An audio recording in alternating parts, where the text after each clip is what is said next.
Benoît, bonsoir, nous accueillons les 2 navigateurs français vainqueurs le week-end dernier du trophée Jules Verne. Bonsoir, je vous laisse les présenter. Absolument, 2 de ces vainqueurs du trophée Jules Verne. Bonsoir Thomas Coville, bonsoir Léonard Legrand, merci de nous rendre visite.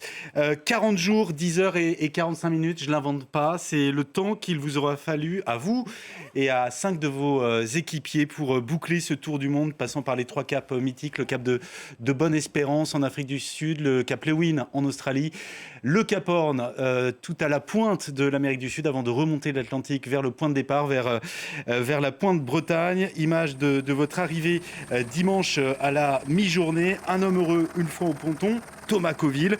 Voici votre définition de la joie, votre définition du bonheur, Thomas. Ça, c'est la joie, en fait. Là, on a du mal à déterminer ce que c'est que la joie, souvent. Mais la joie, c'est des moments très rares comme ça dans une vie où, de façon collective, vous avez œuvré pour quelque chose et elle aboutit en même temps pour tout le monde. Et ça, moi, je ne suis pas autre chose que... je recherche ça. J'essaie d'éclairer ça. Et toute ma vie est tournée vers ça. Et aujourd'hui, je ressens cette joie de ces gens qui ont construit ça. Elle est toujours bien présente, on imagine, cette joie, ce bonheur collectif, c'est le plus important, Thomas. Oui, merci d'avoir mentionné qu'on est 2 ce soir, mais on était 7. C'est avant tout, effectivement, un projet où, pour des histoires différentes personnelles, on arrive à regrouper un équipage et à la fin, on arrive à un objectif commun.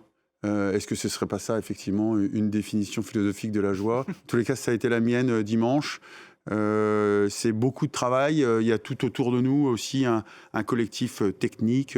La technologie peut amener aussi à la joie. Quelquefois, elle fait peur. Elle est basée à Lorient. Et donc, c'est ces messages-là qui, effectivement, un trophée Jules Verne, faire un temps de référence où, de façon absolue, on a été ensemble les plus rapides autour de la planète. Alors, 40 jours, je le disais, un peu plus de 40 jours, mais ça a été évidemment semé d'embûches, ce tour du monde, et jusqu'au bout, jusqu'à la dernière ligne droite. À quelques heures de l'arrivée, il a fallu batailler contre un front, contre une tempête, cette fameuse tempête Ingrid. Sans cette tempête, le record aurait été... on serait peut-être passé en dessous des 40 jours, je ne sais pas. Alors, c'est exactement ce que Léonard, en compétiteur, a dit en arrivant. Vous êtes compétiteur, ça se sent. Pour autant, quand on fait ce genre de projet, il faut se satisfaire de ce que Dame Nature nous donne. On a, tout le long du parcours, avec Benjamin Schwartz, le navigateur, mais aussi avec Nicolas Troussel, avec Guillaume Pirouel, avec... Frédéric Denis et Pierre Le Boucher, on a œuvré pour faire avec ce qu'on avait. On a été plutôt pas épargné par la nature et on s'est battu. Et effectivement, Ingrid était très violent. On a cru qu'on allait tout perdre jusqu'à la fin. Et finalement, cette dramaturgie a peut-être renforcé la sensation, l'émotion qu'on avait ensemble d'avoir fait quelque chose de grand, quelque chose de fort ensemble. Et je garderais ça plutôt qu'effectivement une amertume qui serait malvenue de penser qu'on aurait pu faire mieux. Léonard, votre rôle à bord, vous, il était un peu particulier, je crois, pendant ce tour du monde. Ouais, effectivement, j'avais la particularité d'être hors quart, donc d'être un peu la pièce rapportée d'une mécanique bien huilée. Mais pour autant, le rôle était d'aider et de participer. Moi, j'ai fait toutes les manœuvres du tour du monde. Donc j'ai l'impression d'avoir fait tout le tour du monde pour le coup. J'ai jamais été endormi au moment important. Ça, c'est une vraie satisfaction parce que le voyage, il est pas que sportif, il est aussi géographique, humain, technologique. Justement, qu'est-ce que vous retenez de ce tour du monde en équipage, vous qui allez passer une année plutôt en solitaire, je crois? Ah ouais, c'est vrai qu'il y a une année en solitaire qui s'annonce, mais c'était une énorme... c'est génial de pouvoir progresser comme ça auprès de navigateurs comme Thomas, mais comme Nico, comme les 5 autres qui sont pas ici, mais... Moi, ça me permet de gagner en confiance avant d'attaquer une saison avec la route du Rhum en ligne de mire, comme Thomas d'ailleurs. Mais c'est vrai que c'est une très bonne manière de commencer 2026. Thomas, vous avez remporté ce trophée Jules Verne, mais en équipier avec Franck Camas, avec Olivier de Kersauzon. Qu'est-ce qu'il a d'Olivier de Kersauzon, Thomas Coville, et qu'est-ce qu'il a de Franck Camas? C'est une question difficile. Thomas, je pense que Thomas, s'il n'avait pas été à bord avec nous, c'est sûr que le bateau, il ne serait pas arrivé à Brest. Ça, c'est évident. Et je pense qu'avec les 6 autres, il serait pas arrivé à Brest, mais avec un temps... Enfin, on n'aurait pas eu ce temps-là, quoi. Donc c'est là où la complicité humaine se met en œuvre. Et c'est dur de comparer ce qui est fait en 2025-2026 à ce qui s'est fait par le passé avec Olivier de Kersauzon ou avec Franck Camas. Même malgré tout, l'aventure elle reste humaine et il y a un record au bout. Et c'est le seul truc qu'on peut comparer avec ces tentatives précédentes. Thomas ? Pour moi, chacune des tentatives avec Olivier de Kersauzon, c'était très initiatique. C'était mon premier tour du monde, donc je ne peux pas m'empêcher de me À peine 30 ans ? Vous n'aviez pas 30 ans ? Non, j'avais l'âge de Léo. J'avais le même âge, donc je ne peux pas m'empêcher de me projeter dans ce que peut ressentir Léonard aujourd'hui, d'avoir battu ce record. Avec Franck Camas, je crois que j'ai la vraie particularité d'aimer servir un groupe et un leader. Et à chaque fois que je l'ai fait, j'ai gagné, que ce soit avec Yves Parlier, Laurent Bourgnon, tous ceux que j'ai pu servir.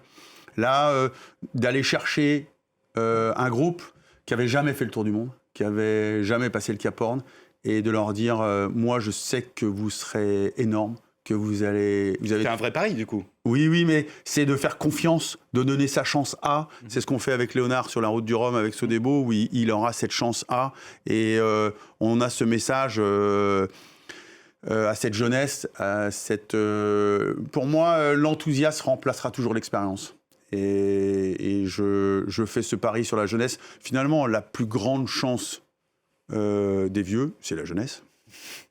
Un trimaran, un multicoque qu'il a fallu, dont il a fallu prendre soin, en tout cas pendant ces 40 jours de mer. Quelques frayeurs pour l'équipage, notamment dans le Grand Sud, avec des rencontres que tout marin préfère éviter. Regardez.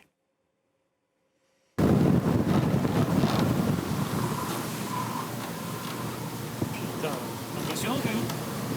Ah ouais, c'est impressionnant. Pas très rassurant non plus. Ah, on en voit 2. Là, on est dans le vif du sujet. Ah ouais, tant qu'on n'en a pas vu, c'est un peu abstrait, mais quand on en a vu, ça devient la réalité de la zone. C'est pas ce qu'on voulait voir. Hein. C'est sûr que c'est, mine de rien, un gros danger pour nous. C'est des choses qui sont très difficiles à détecter au radar, voire quasiment impossible dès qu'il y a un petit peu d'état de mer. Et c'est sûr que ça rajoute un petit peu de tension dans l'affaire, quoi.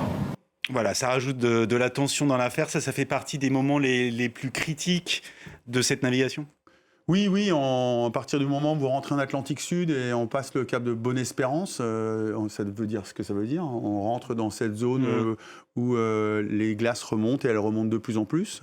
Les icebergs, c'est une présence, et tant qu'on n'en a pas vu. C'est même une odeur, vous me l'aviez dit il y a quelques années, vous étiez ici à France 24, vous sentez cette odeur. Ouais, qui change. et c'est vrai que la pression, la tension mais elle est permanente sur ces engins volants. La vitesse est une tension, les bruits sont impressionnants. On vit dans 9 mètres carrés à 7 avec une promiscuité où il faut aussi avoir défini un cadre humain extraordinaire. Je pense que quand je rentre à terre, en fait, j'ai envie que la vie soit comme ça. C'est le cadre qu'on s'est fixé, c'est qu'on peut tous dire. Et quelquefois, c'est pas si facile que ça. On veut avoir le même niveau d'information. C'est ce que vous essayez de faire pour qu'on arrive à vivre tous ensemble. France 24, c'est sa mission. Et après, c'est chaque fois qu'on a une alerte, on essaie de respecter notre bateau. On a une action, donc on est dans l'action en permanence. Et on est en liaison avec une équipe autour de nous qui finalement a cette bienveillance. Donc, c'est des projets assez fabuleux à vivre pour donner ce message que oui, c'est possible. On est dans une époque un peu effrayante.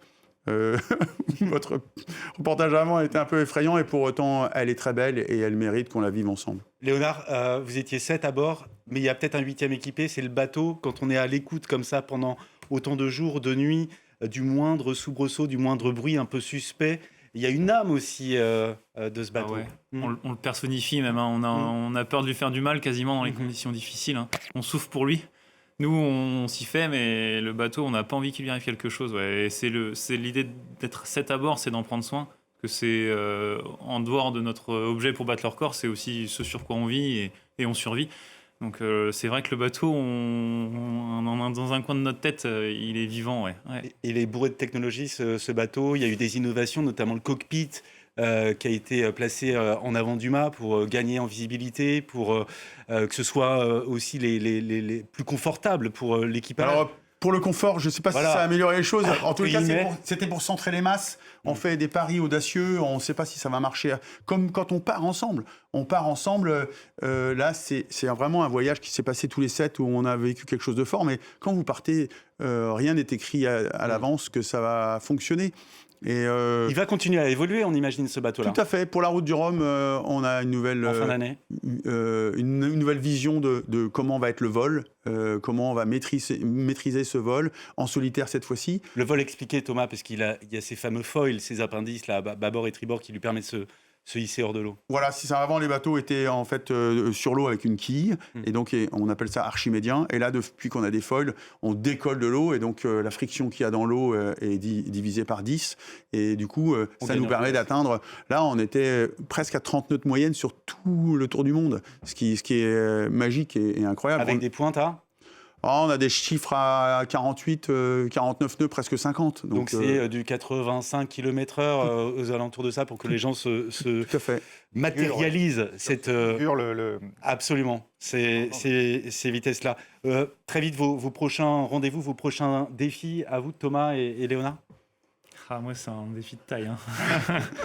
Il y a la découverte en plus avec le solitaire, ce qui est une première pour moi. Donc, à Saint-Malo en novembre 2026, la route du Rhum. Voilà. En fait, je suis très heureux de pouvoir dire ça. Oui, on a Léonard, il a commencé en alternance en ingénieur chez nous, et aujourd'hui, grâce à Sodebo, il va vivre son rêve de faire la route du Rhum en solitaire sur un Ocean 50. Et moi, ce sera effectivement une nouvelle route du Rhum. À ses côtés, on prendra le départ sur la même ligne, et j'espère pouvoir, comme j'ai eu la chance de le faire avec Laurent Brognon, aller le chercher à son arrivée. Et vous serez sans doute, un petit peu plus rapidement à l'arrivée que Léonard. Merci à vous deux. Je rappelle, le record, il faut quand même le signaler.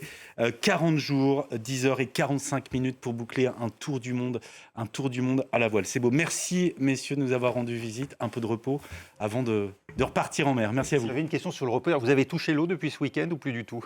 Ah non. Si, moi j'ai ramené le bateau hier à Lorient. Voilà. Et donc avec l'équipe technique. Et je suis retourné sur l'eau, et j'étais très heureux de le faire avec eux et d'avoir ce public lorientais de notre base qui nous a accueillis avec émotion.